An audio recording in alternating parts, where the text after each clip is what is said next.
नमस्कार, आप देख रहे हैं देश रोजाना। मैं हूं बेनजीर हाशमी। बुलेटिन में बात करेंगे हरियाणा की बड़ी और ताजा खबरों की।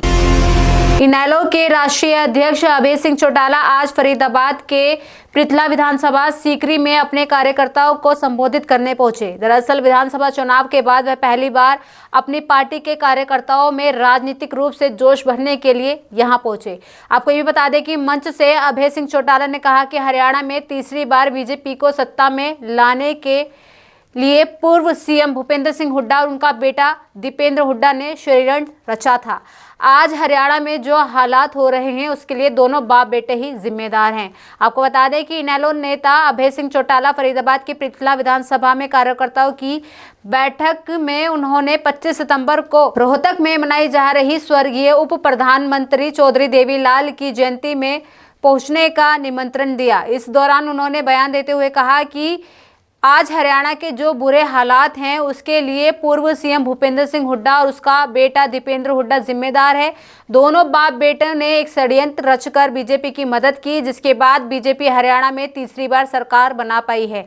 आज प्रदेश की जनता बीजेपी से तंग आ चुकी है। प्रदेश में कानून के नाम की कोई चीज नहीं है। आधे से ज्यादा हरियाणा बाढ़ के पानी में डूबा हुआ है, लेकिन बीजेपी के नेता और मंत्री केवल फोटो खिंचवाने के लिए पानी में उतरते हैं और वापस आ जाते हैं। जमीन पर लोगों की कोई मदद नहीं कर रहा है। हरियाणा में बारिश और नदियों के ओवरफ्लो होने से 2748 गांव प्रभावित हैं। आपको बता दें कि फरीदाबाद में यमुना और कुरुक्षेत्र में मरकंडा नदी डेंजर लेवल पर बह रही है। वहीं सोनीपत, करनाल और यमुनानगर में लगातार भूमि कटाव हो रहा है, तो कैथल और सिरसा में घग्गर नदी ओवरफ्लो है। आपको बता दें कि मौसम विभाग चंडीगढ़ ने 6 बजे तक हिसार, फतेहाबाद, सोनीपत, पानीपत, करनाल, कुरुक्षेत्र, जिंद, कैथल, यमुनानगर, अंबाला, पंचकुला में बारिश की संभावना जताई है। हिसार, पानीपत, जिंद, फतेहाबाद, सिरसा, कुरुक्षेत्र और अंबाला में बारिश होने के आसार ज्यादा हैं। आपको बता दें कि अंबाला के गांव भुनी में टंगरी नदी में नहाते वक्त 5 बच्चे बह गए। इनमें 4 बच्चों को बचा लिया गया, जबकि 5वें की तलाश जारी है। सभी बच्चे पंजाब के रहने वाले हैं। इसके अलावा दुखेड़ी गांव में बरसाती नाले में डूबने से 2 लोगों की मौत हो गई है। आपको ये भी बताते चले कि सिरसा के अहमदपुर में बांध टूट गया है, जो घग्गर नदी पर बना था। इससे करीब 30 फीट तक का कटाव हो गया है। फरीदाबाद में यमुना खतरे के निशान पर बह रही है। यमुना में सुबह 8 बजे 2,26,433 क्यूसेक पानी छोड़ दिया गया है। रोहतक से कांग्रेस के सांसद दीपेंद्र हुड्डा ने हरियाणा में बाढ़ के हालातों को लेकर हरियाणा सरकार को घेरा है। दरअसल दीपेंद्र हुड्डा ने कहा कि प्रदेश में बाढ़ और जलभराव से कई स्थानों पर स्थिति बेहद गंभीर है।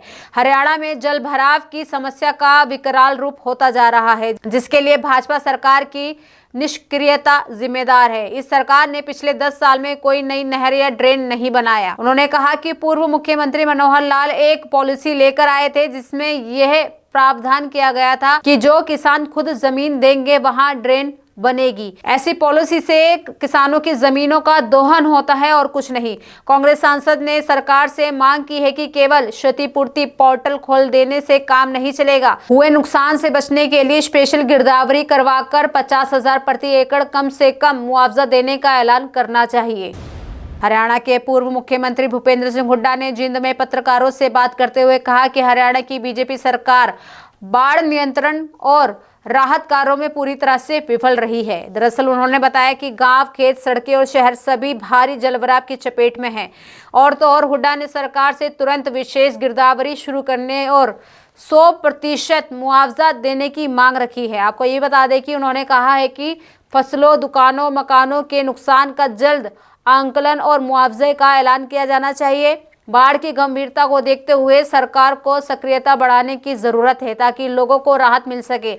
भूपेंद्र सिंह हुड्डा ने कहा कि बाढ़ के हालात के लिए केवल बारिश जिम्मेदार नहीं है, बल्कि बीजेपी सरकार की घोटालाबाजी और निष्क्रियता ने भी इसमें बड़ी भूमिका निभाई है। उन्होंने कहा कि अमृत योजना, सफाई व्यवस्था और सीवरेज सिस्टम में बड़े पैमाने में घोटाले हुए हैं, जिसकी पुष्टि कैग रिपोर्ट में भी हुई है। सरकार ने समय रहते नहरों और सीवरेज की सफाई नहीं करवाई, जिसके कारण आज गांवों से लेकर शहरों तक पानी भर चुका है। यह सब सरकारी लापरवाही का नतीजा है, जिसकी कीमत आम जनता को भुगतना पड़ रहा है। भूपेंद्र सिंह हुड्डा ने प्रदेश की कानून व्यवस्था और बेरोजगारी को लेकर सरकार पर सीधा हमला बोला। उन्होंने कहा कि हरियाणा में अपराध अपने चरम पर है और ऐसा लगता है कि सरकार नाम की कोई व्यवस्था ही नहीं है। तो वहीं हरियाणा के मुख्यमंत्री नायब सिंह सैनी ने कहा कि जीएसटी की नई दरें लागू होने से हरियाणा के लोगों को लगभग 4000 करोड़ रुपए का फायदा होगा। दरअसल हरियाणा जीएसटी इकट्ठा करने में लगातार अच्छा प्रदर्शन कर रहा है। आपको बता दें कि पिछले साल के अगस्त महीने में जितना जीएसटी इकट्ठा हुआ था, उसमें इस साल 31% ज्यादा जीएसटी इकट्ठा हुआ है, जो कि एक रिकॉर्ड है।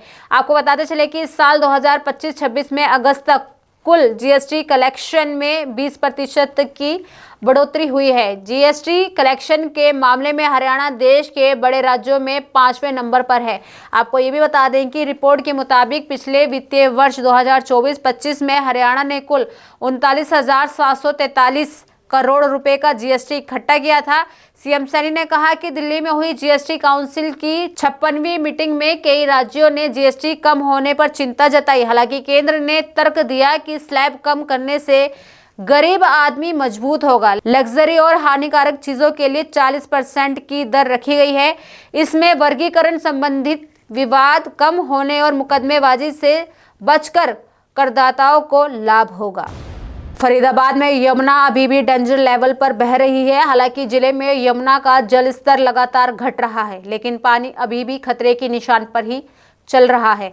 यमुना में इस समय 2,09,68 क्यूसेक पानी बह रहा है, जहां 270 मकान अभी भी पूरी तरह से डूबे हुए हैं। आपको बताते चलें कि यमुना के साथ लगते हुए दर्जन भर से ज्यादा गांव अभी भी पानी की चपेट में है। यहां पर फसलों पर जलभराव का बुरा असर पड़ा है।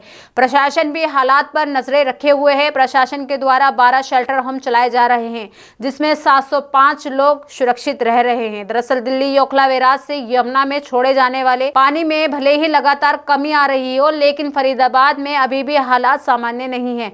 यमुना से लगते जो भी इलाके पहले पानी की चपेट में थे, वो अभी भी पानी की मार झेल रहे हैं। फरीदाबाद के बसंतपुर, भूपानी, नचोली, राजपुरा, अलीपुर, चांदपुर, ताजपुर, दुल्हेपुर, मोहना, चिरसी, ददसिया, कबूलपुर, मंझावली सहित कई अन्य गांव में भी अभी जलभराव है। यहां पर किसानों की हजारों एकड़ में लगी धान, बाजरा, सरसों, ज्वार, स्वीट कॉर्न सहित सब्जियों की खेती पूरी तरह से बर्बाद हो चुकी है। यमुना में पानी का जल स्तर धीरे धीरे कम तो हो रहा है, लेकिन यमुना के लगते गांव में अभी भी जलभराव है। इसीलिए बचाव दल की टीम वहां पर लगातार काम कर रही है।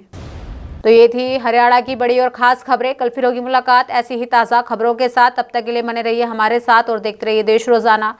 नमस्कार। हमारे साथ जुड़े रहने के लिए देखते रहिए देश रोजाना का यूट्यूब चैनल सब्सक्राइब कीजिए। साथ ही देश रोजाना की खबरें सबसे पहले देखने के लिए प्रेस कीजिए बेल आइकन।